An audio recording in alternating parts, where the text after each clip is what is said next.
There are so many things. म्हणजे मला असं वाटतं ना कधी-कधी, की आता खूप हार्ड प्रश्न आहे माझ्यासाठी बिकॉज तुला इतकी सवय झाली आहे बोलायची. 90% of me is public speaker. हो, मी बरोबर. डायरेक्टली सांगतो.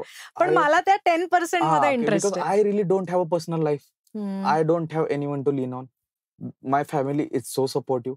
मी वेळ नाही देऊ शकलो तरी ते जाणून घेतात. ही मुलं माझ्या आयुष्यात जे आहेत ते सगळं बसतात आणि मी पब्लिक स्पीकर सौरभ भोसले आणि हा सौरभ भोसले एकच आहे. बट काय बॉदर करतं ना दोन्हीला किंवा जे जास्त बॉदर करतं मी सांगतो. जेव्हा मला कळतं ना, की यार मी इथं अजून देऊ शकलो असतो ॲज अ पर्सन. मला सगळ्यात जास्त 2-3 गोष्टी बॉदर केल्या. I will be brutally honest चलो. हं. की काही लोकांसाठी मी खूप केलं आणि जो म्हणतो ना मी काय एक्स्पेक्ट करत नाही तो खूप खोटं बोलतो. हं.